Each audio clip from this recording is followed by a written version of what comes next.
Hi friends, പുതിയൊരു വീഡിയോയിലേക്ക് സ്വാഗതം.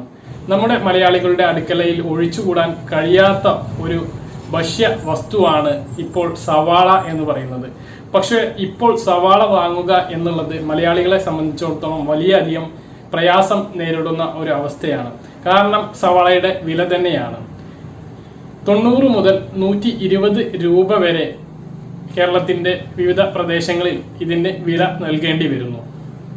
ആ ഒരു പ്രയാസം ഉള്ള അവസ്ഥയിൽ സംസ്ഥാന സർക്കാർ മുൻകൈയെടുത്തുകൊണ്ട് ന്യായവിലക്ക് സവാള വിതരണം ചെയ്യാൻ വേണ്ടിയിട്ട് തീരുമാനിച്ചിട്ടുണ്ട്. റേഷൻ കാർഡ് ഉള്ള എല്ലാ ആളുകൾക്കും ഈ ഒരു സവാള കൈപ്പറ്റാൻ വേണ്ടിയിട്ട് കഴിയും. ഒരു കാർഡിൽ 45 രൂപക്ക് 2 കിലോ സവാളയാണ് ലഭിക്കുക. ഇതിന്റെ വിശദമായ വിവരങ്ങളാണ് ഈ വീഡിയോയിൽ നിങ്ങളുമായി പങ്കുവെക്കുന്നത്. വീഡിയോയിലേക്ക് കടക്കുന്നതിന് മുമ്പ് നിത്യജീവിതത്തിൽ ആവശ്യമായ ഇതുപോലുള്ള ഇൻഫോർമേറ്റീവായ വീഡിയോകൾ ലഭിക്കാൻ വേണ്ടിയിട്ട് ഈ ചാനൽ നിങ്ങൾ ഇതുവരെ സബ്സ്ക്രൈബ് ചെയ്യാത്തവരാണെങ്കിൽ സബ്സ്ക്രൈബ് ചെയ്യുക, ഒപ്പം ബെല്ലൈക്കണും എനേബിൾ ചെയ്തു വെക്കുക. അതായത് നമ്മുടെ സംസ്ഥാനത്ത് ഇപ്പോൾ വില കുതിച്ച് മൂർധന്യാവസ്ഥയിൽ എത്തി നിൽക്കുന്ന ഒരു സാധനമാണ് സവാള എന്നുള്ളത്. ഇങ്ങനെ ഇത്രയും വില കൊടുത്ത് നമ്മൾ വാങ്ങുന്ന സമയത്ത് ഈ വിലയെല്ലാം കർഷകന് ലഭിക്കുകയാണെങ്കിൽ ഒരുവിധം ആളുകൾക്കൊന്നും വലിയ പ്രയാസം, മാനസിക പ്രയാസം ഉണ്ടാവുകയില്ല. പക്ഷെ ഇത് നട്ട് നനച്ച് ഉണ്ടാക്കുന്ന കർഷകന് ലഭിക്കുന്നത് കേവലം 10 രൂപയാണ് ഒരു കിലോക്ക് ലഭിക്കുന്നത്. ബാക്കിയുള്ളത് വരുന്ന ഇടനിലക്കാര് എടുക്കുന്ന കൊള്ള ലാഭമാണ് ഇത് എന്നാണ് കണ്ടെത്തിയിട്ടുള്ളത്. ഈ ഒരു സാഹചര്യത്തിൽ സംസ്ഥാന സർക്കാർ നാഫെഡിൽ നിന്നും 1300 ടൺ സവാള സംഭരിച്ചിട്ട് ആദ്യഘട്ടമെന്നോണം ഇതിന്റെ വിതരണം ആരംഭിച്ചിട്ടുണ്ട്.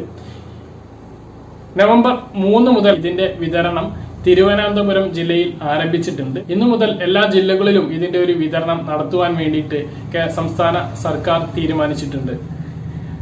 സംസ്ഥാന സിവിൽ സപ്ലൈസ് വകുപ്പിന്റെ 1000 ഔട്ട്ലെറ്റുകളിലൂടെയും അതുപോലെ തന്നെ കൺസ്യൂമർ ഫെഡിന്റെ 300 ഔട്ട്ലെറ്റുകളിലൂടെയും ഹോർട്ടികോർപ്പിന്റെ 500 ഔട്ട്ലെറ്റുകളിലൂടെ 1800 സ്ഥാപനങ്ങളിലൂടെയാണ് ഇതിന്റെ ഒരു വിതരണം നടക്കുന്നത്.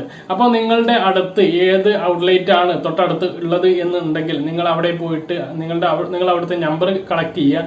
ആ സാധനം, ഈ സ്റ്റോക്ക് അവിടെ എത്തിയിട്ടുണ്ടെങ്കിൽ നിങ്ങൾക്ക് അവിടെ പോയിട്ട് ഇത് വാങ്ങാവുന്നതാണ്. വലിയ സ്റ്റോറുകൾ, നീതി സ്റ്റോറുകൾ, അതുപോലെ തന്നെ ഹോർട്ടികോർപ്പിന്റെ ഔട്ട്ലെറ്റുകൾ, കൺസ്യൂമർ ഫെഡിന്റെ ഔട്ട്ലെറ്റുകൾ, ഇവയൊക്കെ അടുത്ത് നിങ്ങളുടെ ഏത് സ്ഥാപനമാണ് ഉള്ളത് എങ്കിൽ അവിടെ പോയിട്ട് നിങ്ങൾക്ക് ഇത് കൈപ്പറ്റാവുന്നതാണ്.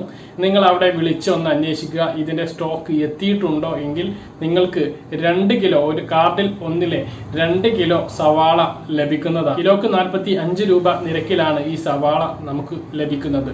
അത് വലിയൊരു സഹായകരമാകും. പരീക്ഷണാടിസ്ഥാനത്തിലാണ് സംസ്ഥാന സർക്കാർ 1300 ടൺ സവാള ഇതിനു വേണ്ടിയിട്ട് ഇറക്കുമതി ചെയ്തിട്ടുള്ളത്. ഇത് വിജയമായാൽ ഇതിന്റെ അടുത്ത ഘട്ടം എന്നോണം ഇത് കുറച്ചും കൂടി വിപുലമായിട്ട് നടപ്പിലാക്കും. അതോടെ ഈ സവാളയുടെ വിലയിൽ ഒരു നിയന്ത്രണം കൊണ്ടുവരാൻ ഇതോടെ കഴിയുമെന്നാണ് സംസ്ഥാന സർക്കാർ കരുതുന്നത്. അപ്പോൾ ഈ പറഞ്ഞ കാര്യങ്ങൾ വ്യക്തമായിട്ട് മനസ്സിലാക്കണമെന്ന് കരുതുന്നു. വളരെയധികം ഉപകാരപ്രദമായ ഒരു കാര്യമായതുകൊണ്ട് തന്നെ ഈ വീഡിയോ നിങ്ങൾ മാക്സിമം ഒന്ന് ഷെയർ ചെയ്യുക. ഈ വീഡിയോ ഇഷ്ടപ്പെട്ടിട്ടുണ്ടെങ്കിൽ തീർച്ചയായിട്ടും നിങ്ങളൊന്ന് ലൈക്ക് ചെയ്യുക. നിങ്ങളുടെ അഭിപ്രായങ്ങൾ കമന്റ് ആയിട്ട് രേഖപ്പെടുത്തുക. നിത്യജീവിതത്തിൽ ആവശ്യമായ ഇതുപോലുള്ള ഇൻഫോർമേറ്റീവായ വീഡിയോകൾ ലഭിക്കാൻ വേണ്ടിയിട്ട് ഈ ചാനൽ നിങ്ങൾ ഇതുവരെ സബ്സ്ക്രൈബ് ചെയ്യാത്തവരാണെങ്കിൽ സബ്സ്ക്രൈബ് ചെയ്യുക, അപ്പം ബെല്ലൈക്കൺ എനേബിൾ ചെയ്ത് വെക്കുക. മറ്റൊരു വീഡിയോ നമുക്ക് വീണ്ടും കാണാം. ഇതുവരേക്കും ബൈ.